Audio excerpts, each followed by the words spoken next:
Welcome to the System Simplified podcast, where we feature top leaders who share stories on how to successfully systemize a business. Now, let's get started with the show.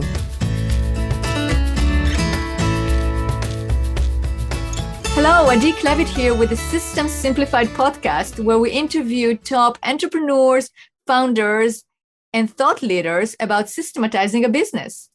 And this podcast is being brought to you by Business Success Consulting Group. At Business Success Consulting Group, we create custom processes and tailor-made business systems so businesses can thrive and grow. All right, and today's guest is Jerry Fetta. Hi, Jerry. Hey, Eddie. Hey, so good to have you on this podcast. Yeah, thank you so much for having me on. I'm excited for it. Great. Well, first of all, I'm going to introduce you, and then I'm going to talk about what we're going to be talking about, because I'm very excited about that subject. So, Jerry, you are the CEO and founder of Wealth DynamX, which is a firm that helps thousands of clients across the US build wealth. You have basically your passion is to provide financial education for families and individuals, right? So then they can become solvent and achieve greater financial freedom in life. Exactly. Yeah. You know, one of the things that we did a survey a few years ago, and we asked many entrepreneurs, probably like hundreds of entrepreneurs, what is the best thing that they like about being a business owner? And do you know what the number one answer was? What is it? Freedom. That's what they like about being entrepreneurs is freedom. And I love it how you said that, you know, that in your bio that you basically provide greater financial freedom in life, because that is part of the freedom. And I think that is part what ties entrepreneurs back to their business is not having that freedom, right? And having to be basically, they start a business, they go, oh yeah, I'm gonna be free, I'm gonna have my freedom, I'm gonna do this, I'm gonna do that, I'm gonna do that. But then it turns out that they're basically working for the business, right? So if they actually have somebody like you teaching them those principles, then that freedom can be achieved. Yeah, exactly. And we were talking a little bit before. I think with business owners specifically, you have to be able to achieve, financial freedom and also business freedom. And a lot of times those two things don't always go hand in hand. So, I'll talk with business owners sometimes where they're focused on financial freedom, but they don't have the processes, system, staff in their business where if they were financially free, they could unplug, right? So they still have to be there, or vice versa, where they're focused on the business, but they're not focused on building up assets and passive income so that when they do transition out, whatever that looks like, they've got other things going on in their life to fund their lifestyle and have that financial freedom. So I love that I'm talking to you about this because you handle one side, I handle the other side. I think it's going to make for a great conversation. Absolutely. And that's what I'm excited about. We're going to talk about strategies about how to achieve that freedom from a financial standpoint. So I want to dive into that. But before, I'm curious, and I'm sure our listeners are curious about more about you. Like, how did you get into that line of business?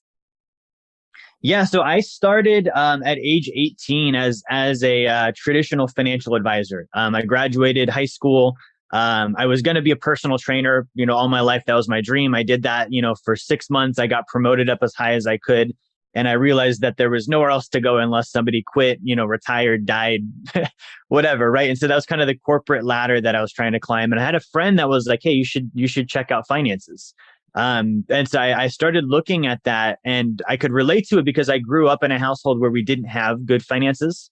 We had homes being foreclosed on, cars getting repoed, debts, bankruptcies. So I could see the problem and I could see the need for help. And that really was what got me interested in it and into it was, being able to help people solve those problems.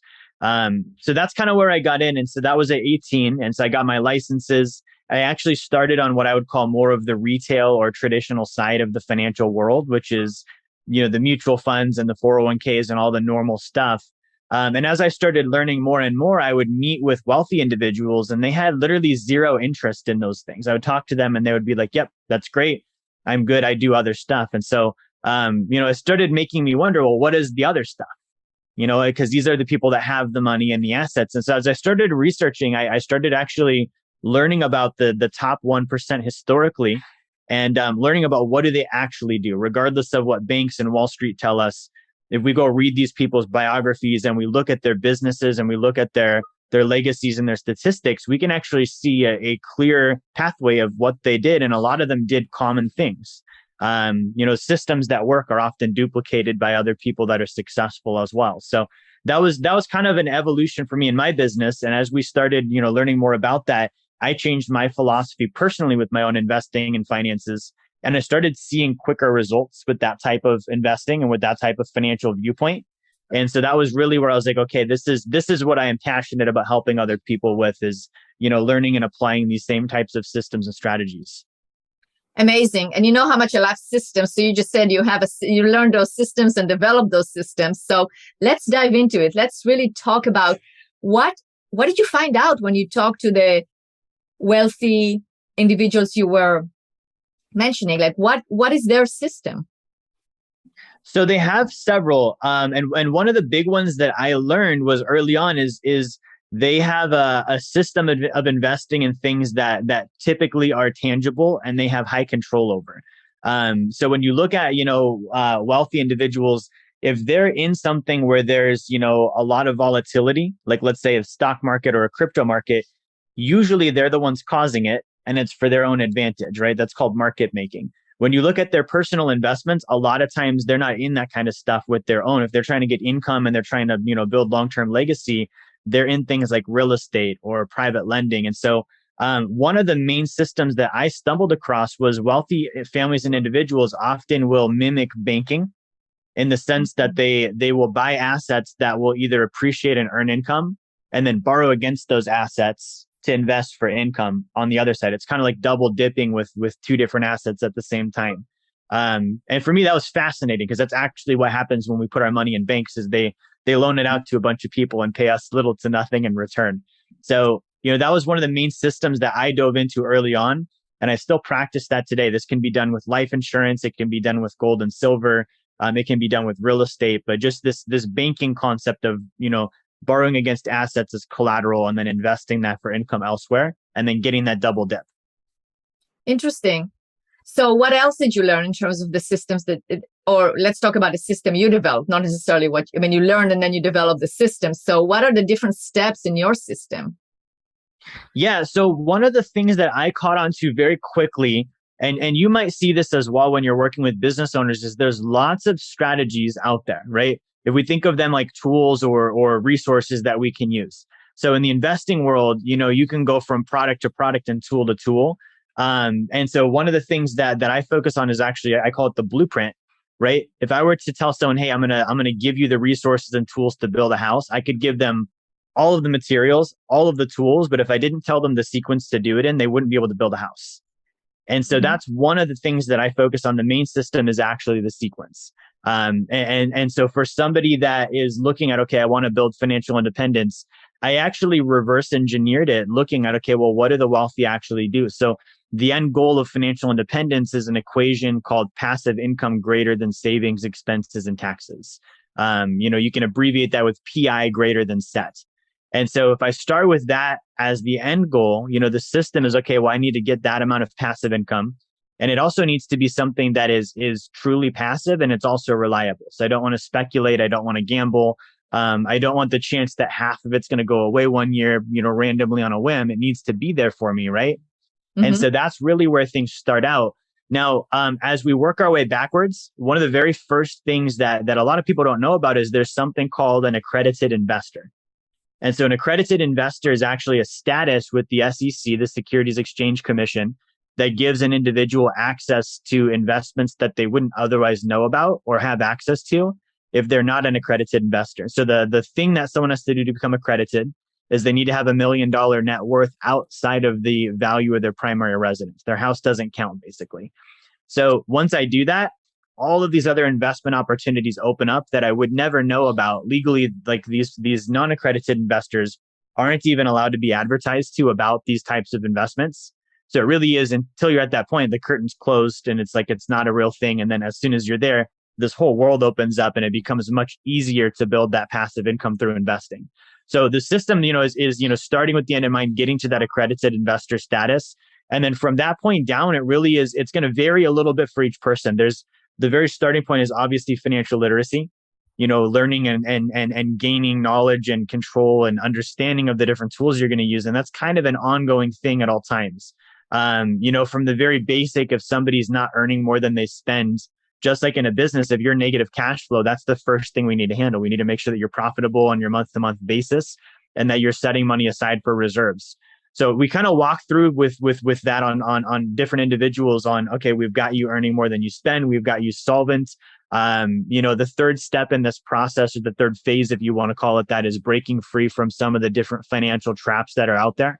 So debt, taxation, giving your money to Wall Street till you're 60 while they make fees on it and hope you don't lose it before you get it. And then once you get it, you hope you die before you run out. Those are all things we look at with people and say, this is not optimal. And there are better alternatives and options for that. So really, we kind of lay the groundwork and foundation with that. And once we've handled that and we've gotten them, solvent, out of debt, literate, earning more than they spend, the main target after that point, Addie, is actually getting them saving 40% of their gross income. Mm-hmm. And which is a big number, right? That's like when you think about, if I make $1 million a year, I'm saving 40% of that, and that's gross. That's, not even counting taxes. I still got to pay those at some point as well. So we work with clients on getting there. And that metric actually comes from the top 1%. There's a graph that shows their savings rates from 1913 till today. And the average savings rate of the top 1% of wealth actually is about 40% of their gross income. And so a lot of this is not so much budget and reduce and live below your means. It really is an expansion plan. We need to maximize our income. Sure, we need to keep as much of it as possible. And then we need to take what we're keeping and invest that for passive income so that we have more and more income showing up every month and we can hit that 40% metric much easier and ultimately build to that passive income greater than savings, expenses, and taxes. Great. So the 40% you're talking about savings, that's part of it, what you are going to invest in other, like in real estate or other tools, right? Right. Exactly. Yeah. Cool. And you mentioned also something about taxes. And I know this is one of the things you talk about in terms of strategies, tax strategies, right? So do you want to talk about that? Like, what are your main tax strategies? Yeah, so there are a lot. The first thing to look at with tax strategies is that they do exist, right? So a lot of people and especially like when I work with business owners, they kind of rely on their CPA, which is great, staying compliant and filing, but there's not a lot of knowledge on the tax code, right? So if you think about, okay, we pay taxes. Well, the reason why is we have a law that says we need to, and that law is made up of a code. That code is about 6,000 pages of length of actual just tax code. Only about 0.50% of that code has anything to do with the paying of taxes, right? It's 30 or 40 pages that say, here's what you need to pay and here's why. The rest of that is case law. It's reasons not to pay, incentives, basically legal means to reduce taxes, and it favors the business owner. So the more I dive into this code and the more I know about this code and the more when I'm hiring tax professionals, the more they know about this code and how to maximize it, I'm able to reduce my taxes legally. And as a business owner and an investor, that means I keep more. And a lot of times the things that I'm using to reduce my taxes are things that actually incentivize growth in a business or they incentivize investing. So when I'm looking at this, that's kind of the basis of it, right? I need to look at, okay, well, how do I get access to the knowledge? It's all there. And it's just a matter of, having the right team and having the right resources. Now, the normal things that most business owners might know about and think about when it comes to taxes are, your 401k accounts and the different, the normal things people would max out, in a year to get their taxes reduced. There's also other things you can utilize. So there's deductions, and those are, through a business, you can get deductions. Through a retirement plan, you can get deductions. You can also do things like charitable trusts. So if I set up a charitable trust, I can contribute money into it, get a charitable deduction against my income. This is whether I'm a business owner or not. And then once the money is in that charitable trust, I can actually leave it in there and invest. Now, I do have a requirement to pull a little bit out every year. But really, the money can stay there tax deferred and grow tax deferred. And then the rules of this trust are when I pass away, I can have it first go to my kids, my grandkids, everyone in my family that matters before it ever goes to a charity. And so wealthy families will use this. If it runs out and depletes before it ever goes to a charity, that's just the rules of the game, and there just wasn't enough money, and that's fine. Some families are a little more charitable intentioned, and they want to make sure there's money there. But basically, it gives you a tax shelter that you wouldn't have otherwise. Let's say you're a high income earner and you can't use the 401k as well, or you make too much for an IRA and you're looking at this giant tax bill. That's a great way to offset that. So that's one of many, but it's a very uncommon one that people aren't familiar with. Interesting. So it's basically what you're saying is like really know what's out there and develop a plan, a blueprint, right? So let's talk about that. Why, from your experience, is it important to actually have a plan or have a blueprint of what you're going to be doing? You've probably seen this quite a bit. When you don't have that, it equates to confusion, right? You get random particles. In my world, it's finances. We have this, random investment account. We don't really know why we have it, where it goes, what it does, what the plan is for that specific thing. And then we talk to someone else and we add this random life insurance policy and same thing. And then we just keep adding all these things in and it's not organized. Well, all of these things end up running into each other, right? And then it creates problems, it creates confusion, it makes things cumbersome. And then people throw their hands up and say, well, finances are just too hard. And then they neglect it or they outsource it entirely. And they miss out at that point on, harnessing something that can really get them their freedom in life. So the plan is important. Planning also for me equates to speed, right? The shortest distance between 2 points is a straight line. And the way that I get a straight line is I organize. And so just like with a company, if I'm trying to organize out, let's say a sales team, I need to make sure that they're on a script. They've got a process they're following. They can debug things when they go wrong. We can go back and make sure things are running smoothly. I need to have the same thing with my finances. So, the viewpoint with the process, it really is for the individual running your finances like a business, right? If I think of myself as a CEO and my finances are my business, the word economy at its root, it actually means the personal household, the etymology of that word. So I need to think like that. And if I think like that, if I am a business owner, I would run it the same way I run my company. Granted that I have a good company, I have systems in place, I would want to apply those same practices there too. Absolutely. So when is the right time to do that? Immediately. There's never a wrong time. I'm young, I'm 30. And so I talk with people that are, 40, 50, 60.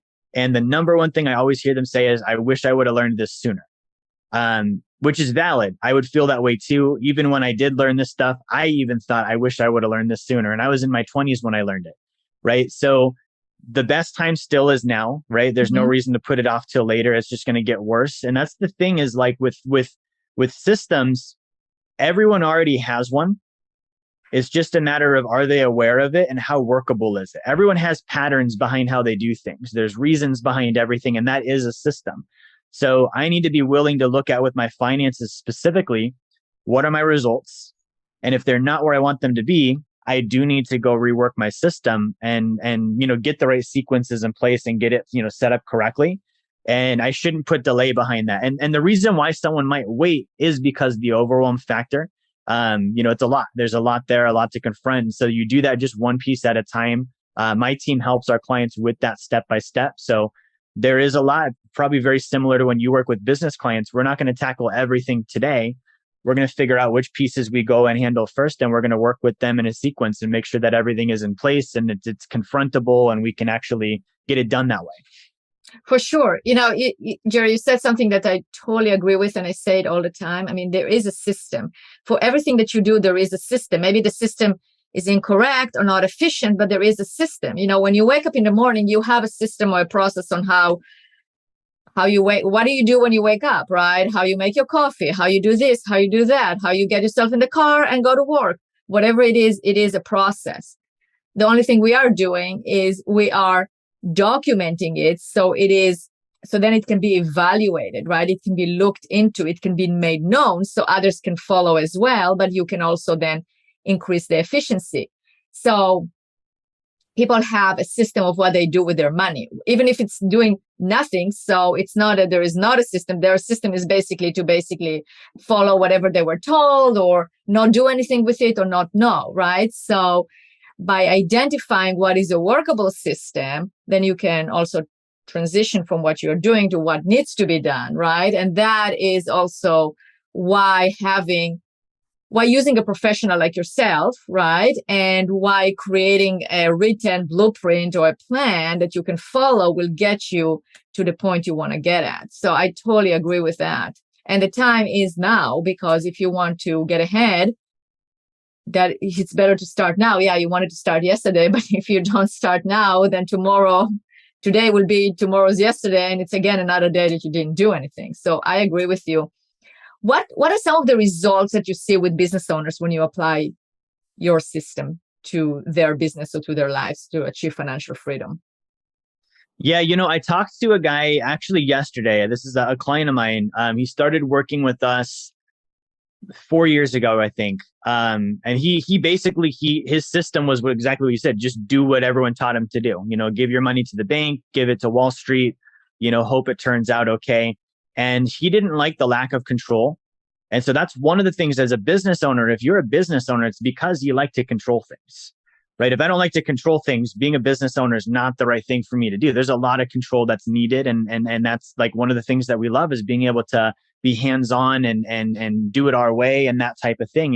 Even with a system, we build the system. So with this particular individual, 4 years ago, he had, zero passive income. And today, and he's kind of more of a small sized business owner. He's not running a multi-million-dollar company by any means. He runs a side business with him and his wife, and that's kind of their thing. But, 4 years later, he has $8,000 a month in passive income from investments. This guy is not even 35 years old yet. So, these are the results. And the thing that I love about working with business owners is it's not a conversation of, do you earn enough income? Because a business owner gets that. We earn income. We're very good at that most of the time. And so if somebody has the income, that's kind of the gas pedal or the accelerator. They're able to continue growing that income. And then it's a matter of, okay, well, where do I put this? Right. And so, some of it's going to go back into the company, hiring, marketing, staff, et cetera. But, as you pull personal profits out of the company, that's where it becomes, okay, good. Now I have a strategy on where to put this. Rather than leaving it in cash, or rather than just putting it into the SEP IRA at the end of the year because my CPA said it was a good idea, I can be intentional and I can start to build up that passive income. And then that gives me a lot of freedom as a business owner because I'm covered no matter what. It kind of gives, for me as a business owner, I'll just tell you this specifically, is it gives me a lot more freedom and creativity with my company because I'm looking at this is not my nut. I'm not doing this for money anymore. I'm doing this because I love doing it. I'm taken care of by my investments, and I can be freely creative with my business and maybe do things I wouldn't do if I was looking at, I'm jeopardizing my paycheck or I'm trying to hit a financial target specifically. So that's kind of what I personally experience.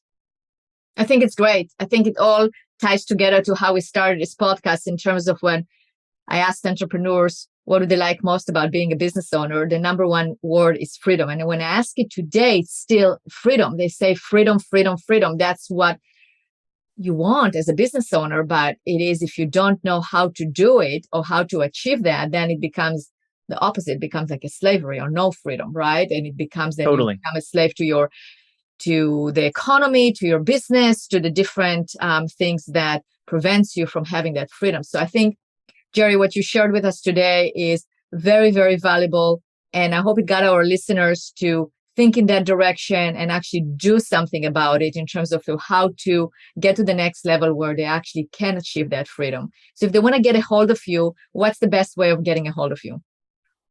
So you can go to my website, wealthdynamics.com. There's lots of content there. You can also follow me on social media. Instagram, I'm just at Jerry Fetta. I do have a book. If you guys would like to get a free copy of the book, you can go to jerryfetta.com/B2F promo. So it's the letter B, the number 2, the letter F, the word promo. And you can get a free copy of that there. And, my team is very friendly. If you email me, I'll answer your questions. I love connecting with people, so feel free to reach out. Awesome. Well, thank you so much. We all learned a lot, and I really appreciate you being a guest on this podcast. Awesome. Thank you so much for having me on.